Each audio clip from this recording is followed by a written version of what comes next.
마태복음 6장 33절 한 절 더 읽겠습니다. 시작.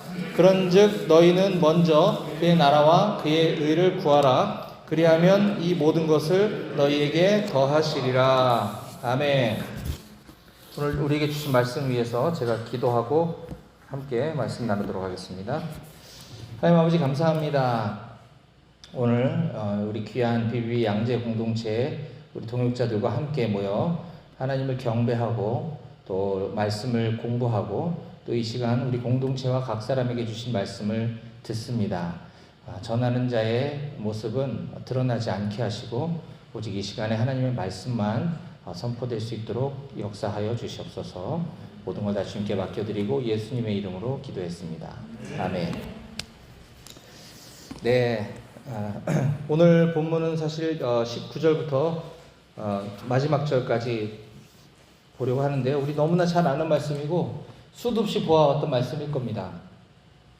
그런데 이 본문은 저에게 굉장히 특별한 말씀입니다. 제 인생 가운데 실제로 일어난 일이기도 하고 제 삶을 180도로 바꿔줬던 말씀이 오늘 본문 말씀이기 때문에 이 본문에 대해서는 제가 참 할 말이 많지만 잘 절제해가며 시간 안배를 잘 해보도록 하겠습니다.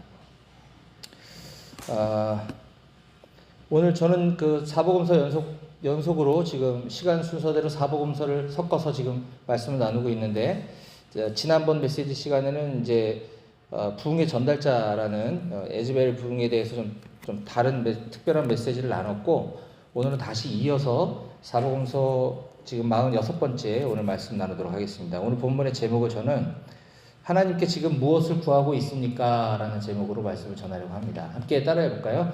하나님께 지금 무엇을 구하고 있습니까? 시작. 하나님께 지금 무엇을 구하고 있습니까? 네. 오늘 본문은 이렇게 시작을 했습니다. 19, 20절인데요. 너희를 위하여 보물을 땅에 쌓아두지 말라. 거기는 좀과 동록이 해하며 도둑이 구멍을 뚫고 도둑질하느니라. 오직 너희를 위하여 보물을 하늘에 쌓아두라. 거기는 좀이나 동록이 해하지 못하며 도둑이 구멍을 뚫지도 못하고 도둑질도 못하느니라. 네, 아멘. 이 말씀은 우리가 다 아는 것처럼 뭐 단순히 생계 유지를 위한 경제 활동을 하지 말라 뭐 이런 말씀은 아닙니다. 분명. 그런데 재물이, 돈이, 물질이 자신의 생명을 지켜주고 또 안정된 삶을 유지시켜 줄 것이라 기대하며 재물을 의지하는 자세를 금하고 있는 말씀인 거죠. 자, 그러면 20절에 보물을 하늘에 쌓아두라 라는 말씀은 무슨 의미일까요? 땅의 것에 투자하지 말고 하늘에 투자하라 뭐 이런 표현도 뭐 적절할 것 같습니다만, 사실 투자라는 말 자체를 굳이 저는 쓰고 싶지는 않습니다. 왜냐하면 뭔가 기대를 하고 하는 것이잖아요, 투자는. 그래서 하늘에 투자한다라고 표현하기도 좀 부적절해 보이지만, 이 부분 하나는 좀 맞다고 생각이 드는 것은, 우리가 투자할 때 전적인 책임은 본인에게 있습니다. 그렇죠? 네, 손실이 나든 이익을 내든 그건 투자자에게 있는 거죠. 근데 우리는 하나님께 투자하면 그 책임을 하나님에게 자꾸 전가하려는 경향이 있어요. 내가 하나님 위해서 이렇게 했는데 왜 웃으세요, 은경자매님? 네, 네.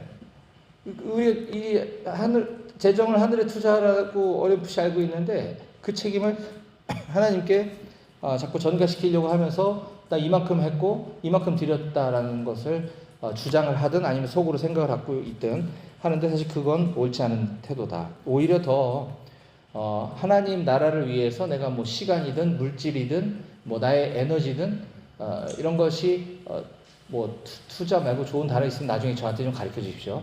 어쨌든 투자를 했는데 그것이 잘 되고 안 되고는 나하고 상관이 없다라는 것이 우리가 좀 생각해 볼 필요가 있습니다. 왜냐하면 21절에서 이렇게 얘기하고 있습니다. 내 보물 있는 그곳에 내 마음도 있느니라. 여러분들 이 말씀 믿으시나요? 네. 예, 저는 이 말씀을 믿습니다. 그런데 많은 분들이 이 말씀을 안 믿는 것 같아요. 여기 계신 분들 말고, 여기 있는 우리 지체들 말고. 보물 있는 곳에 마음도 있느니라. 그러므로 물질이나 재물에 마음을 쏟지 말자라는 게 취지 아니겠습니까? 근데 금리도 오르고 물가도 오르고 또 경제는 어려워지고 이러다 보니까 점점 주식이나 비트코인 같은데 많은 분들이 관심을 갖는 것 같습니다. 뭐 예전에도 그랬지만 그런데 이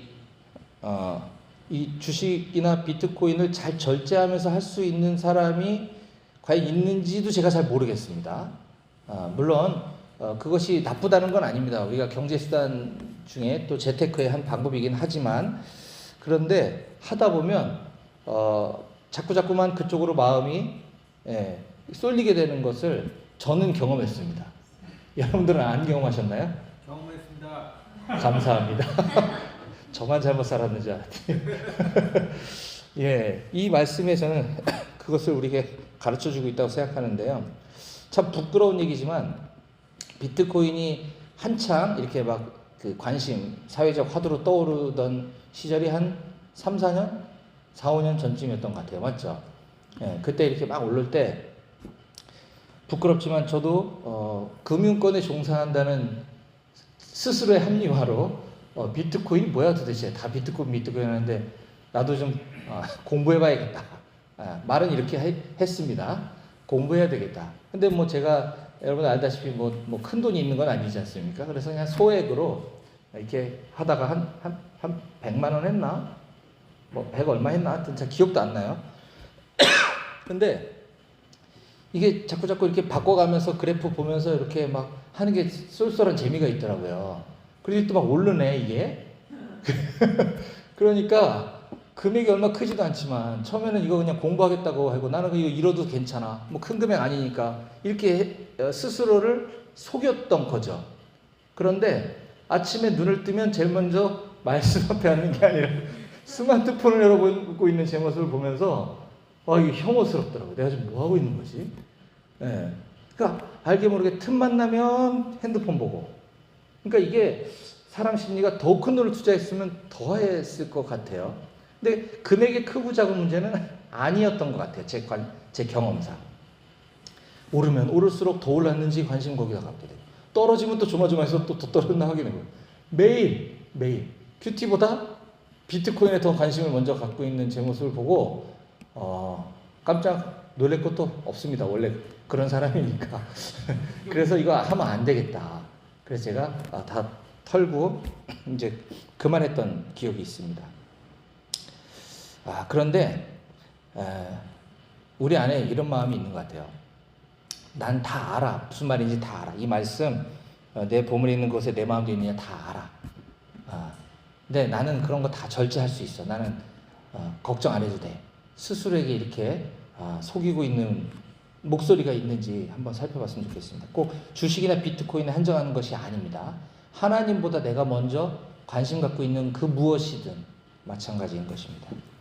24절 한 사람이 두 주인을 섬기지 못할 것이니 혹 이를 미워하고 저를 사랑하거나 혹 이를 중히 여기고 저를 경히 여김이라 너희가 하나님과 재물을 겸하여 섬기지 못하느니라.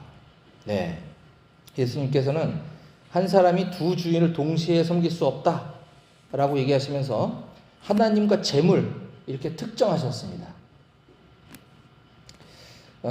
입으로는 하나님을 말하면서 실제 삶에서는 재물에 더 많은 관심과 고민이 있다면 이것은 재물을 주인으로 삼는 거죠. 아까도 제가 솔직하게 고백했지만 이것은 제가 뭐 BBB 오기 전도 아니고 제가 훈련받기 전도 아니고 썬데이 크리스찬 때도 아니고 불과 3, 4년 전이면 제가 이 자리에서 똑같이 여러분들 앞에 이렇게 믿음 좋은 것인 것처럼 이루고 있을 때 일어났던 일입니다. 네. 두 주인을 동시에 섬길 수 없는 것이죠. 말로는 하나님을 얘기하면서도 삶에서는 다른 데 관심이 있지는 않는지. 돈을 많이 벌어야 하나님 나라의 일에 크게 쓰임 받을 거라며 돈을 많이 벌기를 이렇게 독려하는 동기부여하는 그런 직업군들이 꽤 있습니다. 주로 세일즈 쪽이 좀 그런 것 같아요. 인센티브가 많은 업종일수록 특히 크리스찬 기업인 경우 돈을 많이 벌어야 하나님 나라의 재정에 많이 쓰니까 돈을 많이, 소위 말하는 청부론이 이제 그런 것이죠. 근데 저는 그게 선악과일 수 있다는 생각을 합니다. 아까도 얘기했지만 다 그런 거는 아닙니다만 그 다 그렇지 않은 사람 중에 내가 그럴 거다라고 생각하는 거는 잘못하면 교만일 수도 있는 것 같아요. 군생활 전역하고 제가 외국계 보험사에서 FC로 그리고 세일즈 매니저로 오랫동안 일했습니다. 거기서도 이제 그렇게 교육을 많이 받았죠. 그리고 저는 어렸을 때 교회를 오래 다녔기 때문에 돈을 많이 벌면 지금의 상가교회, 그때 당시 제가 다니던 교회가 상가교회였는데 내가 돈을 많이 벌어서 우리 교회를 건축해야 되겠다. 그리고 선교사님의 재정을 책임질 수 있는 선교사님을 내가 뭐 10명을 이렇게 도와야 되겠다. 이런 꿈도 꿔봤었습니다. 근데 그게 얼마나 그 얄팍한 자기 속임수였는지 하나님 더 잘 아셨겠죠. 네. 제가 한때는 11조를 100 몇십만 원씩 낸 적도 있다가 갑자기 여기 한 반토막 나니까 자, 100 몇십만 원 11조 내던 거에 반토막 나도 꽤 큰 돈입니다. 그렇죠? 네. 근데 두려움에 벌벌벌벌 떨고 11조를 해야 되나 말아야 되나 이러고 있는 제 자신을 보고 주일날 예배 시간에 몸은 교회에 앉아 있지만 오늘 예배 끝나고 누구를 만나러 가서 보험 얘기를 나눌까? 온통 머릿속에 그 생각만 있는 제 자신이 얼마나 믿음이 없었던 것인지, 그리고 내가 했던 그 고백, 그 꿈들은 얼마나 거짓된 것이었는지 내가 내 자신을 속이고 있었다는 것을 제가 깨달았습니다. 그래서 비즈니스를 통한 선교, 비즈니스 as M, 비즈니스 as 미션, 그쪽에 대해서 관심을 많이 갖고 계신 커뮤니티가 있습니다. 우리 BBB와 같은 선교단체도 있습니다. 저도 거기서 사역도 해봤고 거기서 봉사도 해봤었습니다. 그런 분들과 네트워킹 하면서. 그런데 제가 경험하고 제가 보아왔던 결론은 비즈니스를 통한 선교, 비즈니스 as 미션, 비즈니스 미셔너리는 아무나 할 수 있는 게 아니다라는 걸 알았습니다. 돈을 많이 버는 직업군에 있는 사람들은 누구나 다 그걸 꿈꾸지만 우리가 아무나, 여기서 아무나라는 표현이 좀 뭐한데, 아무나 해외 선교사로 막 나갈 수 없듯이 하나님께서 특별히 부르신 사람을 엄청난 훈련과 선교사 훈련 과정을 거쳐서 하나님 특별한 부르신 분이 선교사로 나가야 되는 것처럼 비즈니스계에 비즈니스 에즈 미셔너리가 되기 위해서는 하나님이 특별한 부르심이 있는 소수의 사람들이 있다. 나머지는 다 허황된 꿈을 꾸고 있다. 저를 비롯해서. 저는 그렇게 깨달았습니다.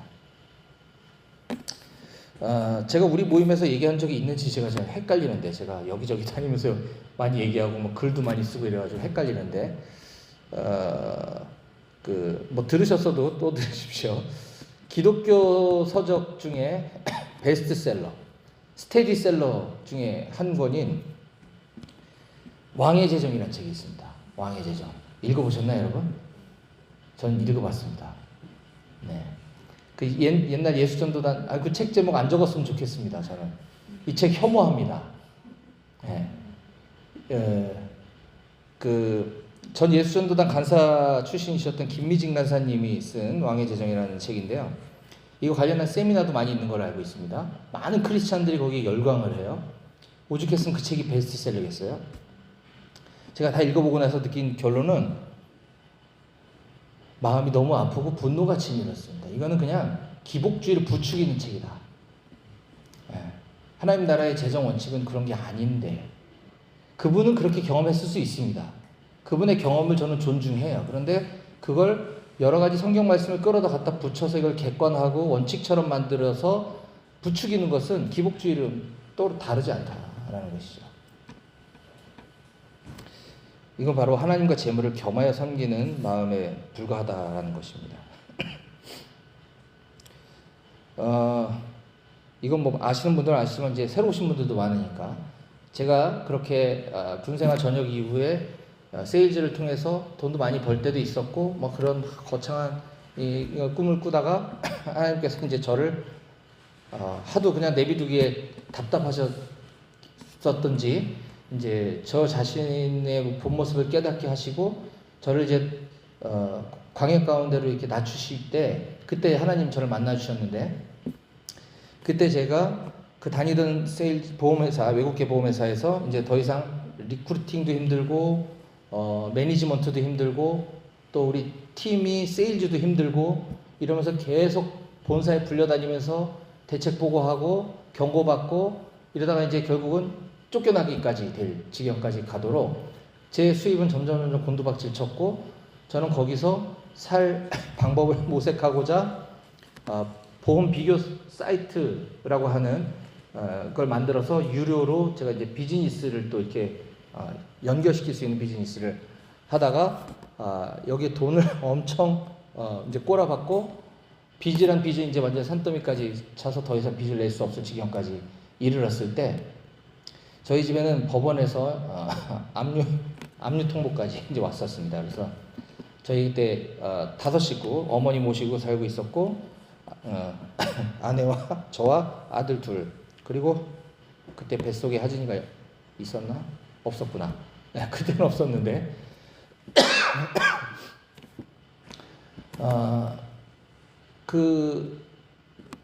저의 인생에서 제가 가진 경력과 제가 할 수 있는 일이라곤 군 생활 오래 했던 거 그리고 보험 세일즈 이 두 개가 전부였는데 군대 다시 돌아갈 수도 없고 세일즈 쪽에서는 완전 쫄딱 망했고 눈앞이 너무 막막한 거죠. 이 빚을 앞으로 어떻게 갚을 것이며 이제 우리 집이 압류되면 그 다음에 우리 6식구는 어디 가서 살지? 그리고 지금부터 뭔가를 시작한다고 나에게 미래가 있을까? 그리고 이제 빚이 워낙 많으니까 저도 이제 뭐 주변 사람들한테도 이렇게 뭐 찾아다녔을 거 아닙니까? 그러니까 점점 사람들은 저를 멀리하고 연락도 이제 끊고 그러면서 참 많은 자신감도 상실하고 거기에다가 엎친 데 덮친 격으로 제가 리크루팅했던 저희 팀원들은 또 그 중에 또 이렇게 서로 이렇게 해가지고 또 저를 약간 좀 이렇게 왕따라 그래야 되나? 그러니까 저는 이제 팀장이고 이제 팀원들인데 세일즈가 어려우니까 얼마나 힘드시겠어요 생활하기. 그러니까 누군가를 공격해야 될 거 아닙니까? 표적이 팀장이 될 수밖에 없었던 거죠. 그래서 다 제가 개인적으로 고등학교 후배, 대학교 후배, 군대 동기, 뭐 전 직장 선배, 뭐 다 제중심적으로 모여있던 저희 팀원들이 저만 빼고 다 이렇게 친해지고 저는 나쁜 사람이 돼 있는 거죠. 그 심지어는 이렇게 해서 또 다른 데로 갈 국리까지 하고 그러다 보니까 이제 완전 자존감도 바닥에 떨어지고 대인 기피증까지 생기고 그러니까 이제 자연스럽게 또 직장 일을 할 수도 없고 이런 상황에 이제 몰릴 정도까지 간 적이 있었습니다. 그때 참 많이 울고 하나님을 찾았던 것 같아요. 물론 하나님 먼저 찾으셨지만 그때 하나님 저에게 떠올려 주신 말씀. 그때는 제가 BBB에 있기 전입니다. BBB 오기 전이었는데 제가 성경 말씀을 뭘 알았겠습니까? 근데 그때 하나님이 어렴풋이 이런 말씀을 생각나게 해주셨어요. 기도 가운데. 하늘에 나는 새들도 먹이시고 들에 핀 꽃들도 입히시는 분이 하나님이신데 하물며 너일까 보냐. 이 믿음이 작은 자야. 그래서 이게 뭐지? 그래서 하늘 새 집에 가서 인터넷에 막 검색해 봤습니다. 들의 꽃, 뭐 믿음, 뭐 이게 막 찾았더니 마태복음 6장 말씀이 딱 그 말씀입니다. 한번 같이 읽어보겠습니다. 제가 읽겠습니다. 25절 이하입니다. 그러므로 내가 너에게 이르노니 목숨을 위하여 무엇을 먹을까? 무엇을 마실까? 몸을 위하여 무엇을 입을까? 염려하지 말라. 목숨이 음식보다 중하지 아니하며 몸이 의복보다 중하지 아니하냐? 공중의 새를 보라. 심지도 않고 거두지도 않고 창고에 모아들이지도 아니하되 너희 하늘 아버지께서 기르시나니 너희는 이것들보다 귀하지 아니하냐? 너희 중에 누가 염려함으로 그 키를 한 자라도 더할 수 있겠느냐? 또 너희가 어찌 의복을 위하여 염려하느냐? 들의 백합화가 어떻게 자라는가 생각하여 보라. 수고도 아니하고 길쌈도 아니하느니라. 그러나 내가 너희에게 말하노니 솔로몬의 모든 영광으로도 입은 것이 이 꽃 하나만 갖지 못하였느니라. 오늘 있다가 내일 아궁이에 던져지는 들풀도 하나님 이렇게 입히시거든 하물며 너희일까 보냐? 믿음이 작은 자들아. 그러므로 염려하여 이르기를 무엇을 먹을까? 무엇을 마실까? 무엇을 입을까? 하지 말라. 이는 다 이방인들이 구하는 것이라. 너희 하늘 아버지께서 이 모든 것이 너희에게 있어야 할 줄을 아시느니라. 아멘. 아멘. 네. 여러분 이 말씀 실제입니다. 네. 제가 증인입니다. 하나님 나라의 재정 원칙에 대해서 저는 이것이 바로 성경의 원리라고 생각합니다. 그 다음 절 33절 우리 아까 읽었던 그런즉 너희는 먼저 그의 나라와 그의 의를 구하라. 그리하면 이 모든 것을 너희에게 더하시리라. 아멘. 물론 처음에는 이 모든 것 때문에 이 모든 것을 더하신다고 했으니까 그의 나라와 그의 의가 뭐야? 막 이렇게 찾았던 시절도 있지만 뒤에 건 중요하지 않은 거죠. 그냥 오직 우리가 구해야 될 거는 하나님의 나라와 하나님의 의라는 겁니다. 내가 돈 더 벌고 덜 벌고 오늘 한 끼 먹을 게 있고 없고는 아무 상관없다. 하나님 나라, 하나님 나라는 하나님 다스리는 것이죠. 그렇죠?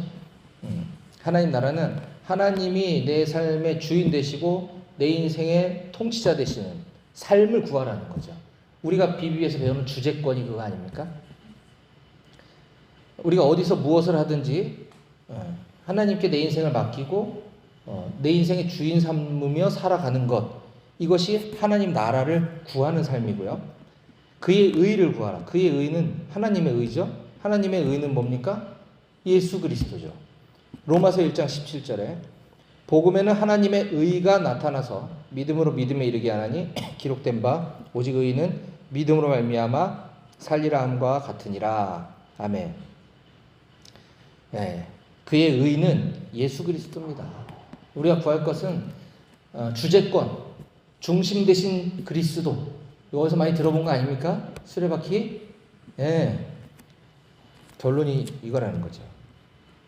그렇게 살아갈 때 하나님께서는 하나님의 자녀인 우리들의 모든 필요와 그런 것들을 다 채워주실 것이라고 확신합니다.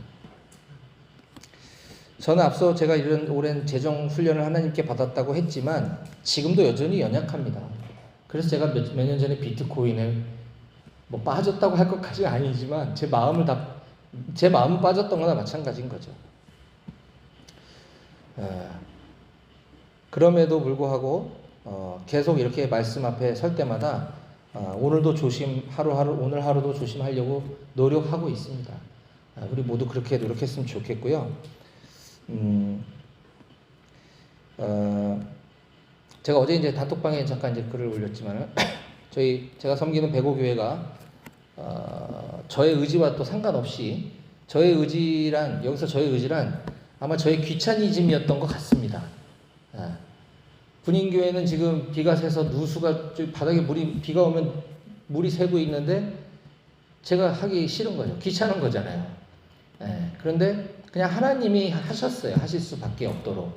화장실도 다 터지고 눈만 조그마도 바닥에 물이 차니까 안 할래 안 할 수가 없는 지경까지 간 거죠. 근데 이게 제가 작년에 그 임마누엘 교회도 리모델링 하는데 굉장히 많은 분들이 이렇게 십시일반 후원해 주셔서 그 리모델링 공사를 해봤기 때문에 이거는 그거와 비할 수 없을 정도로 더 큰 공사였거든요. 근데 한 1년 2개월밖에 안 됐는데 제가 똑같은 방법으로 또 이번엔 백오교회가 리모델링을 좀 해야 되겠습니다. 이러면 아마 욕하지 않겠습니까? 물론 그건 아니지만 그래서 어떡하지? 이건 어떻게 해야지? 그래서 그냥 기도하면서 그냥 하나님 마음 주시는 곳에 공문 보내고 또 하나님 마음 주시는 곳에 가서 얘기하고 이렇게 몇 군데만 했는데 하나님 놀랍게도 다 채워주고 계십니다. 지금도. 제가 지지난달에 얘기했을 때보다 더 많이 늘어났어요. 지금. 처음에는 요만큼 있으면 할 수 있을 줄 알았더니 하다 보니까 또 이걸 해야 되고 또 저것도 해야 되고 그러니까 이게 계속 커지는데 커지는 만큼 또 어디선가 계속 들어오더라고요. 이게. 저는 그게 하나님 나라의 원리라 생각합니다. 나의 필요를 위해서 내가 먹으려고 내가 잘 돼서 내 손으로 뭔가 하려고 하나님 주세요. 거기에는 거짓이 섞여 있을 수도 있다. 누룩이 섞여 있을 수도 있다. 근데 내가 없는 곳에는 하나님의 필요에 하나님께서 다 알아서 하시고 하나님 나라의 재정은 다 이렇게 돌고 움직이시는 분 하나님이시다라는 거죠. 그 현장을 우리 105대대 부대원들이 다 보고 있습니다. 믿지 않는 대대장님도 깜짝 놀래고 믿지 않는 부대원들도 이 사실을 보면서 되게 신기해하고 기뻐하고 있습니다. 공교롭게도 이제 다음 주나 다다음 주, 늦어도 다다음 주면 이제 모든 공사가 다 끝납니다. 원래 본당 내부 공사만 하려고 처음에 시작했던 건데 외부도 싹 새로 할 수밖에 없었고 2층인데 여기만 하니까 이상하잖아요. 그러니까 또 위에도 해야 되고, 그럼 또 옆에 교육관이 있는데 교육관은 거의 뭐 폐가 수준이었는데 하느님 여기도 해야 되겠다. 그래갖고 교육관, 본당, 2층 뭐 다 드러내고 다 뜯어 고쳤습니다. 그래서 아마 5월 첫째 주쯤에 뭐 입당 감사 예배는 아니고 세단장, 뭐 예배당 세단장, 뭐 감사 예배 뭐 이런 거 하게 될 것 같은데, 그때 이제 부대 지휘관들 다 모시고 또 이렇게 도움 주신 분들 뭐 오실지 안 오실지 모르겠지만 이렇게 초대해서 주일 예배 때 감사 예배를 드릴 건데, 그보다 앞서 4월 29일 날 이따 광고하시겠지만 4월 29일 토요일 날 거기서 군전도 실천 사역을 할 겁니다. 예배당 다 꾸며놓은 다음에 처음으로 우리 양재 식구들, 우리 강남 일지구 식구들이 처음 그곳을 방문하는 거예요. 하나님께서 행하신 그 놀라운 현장을 막 가서 보고 싶지 않으십니까? 네, 여기 계신 분들은 물론이거니와 뭐 여기 안 계신 분들도 좋아요. 다 이렇게 모시고 오셔서 뭐 예배당 구경하러 가는 게 아니라 거기 있는 영혼들이 내가 전한 복음을 듣고 예수님을 영접하는 거 보면 그거보다 더 감격스러운 일은 없을 겁니다. 그래서 그날 29일 날 모두 다 함께 오셔서 하나님께서 하신 일, 또 그날 하나님께서 하실 일을 기대하는 마음으로 함께 좀 참여했으면 좋겠습니다. 기도하시겠습니다.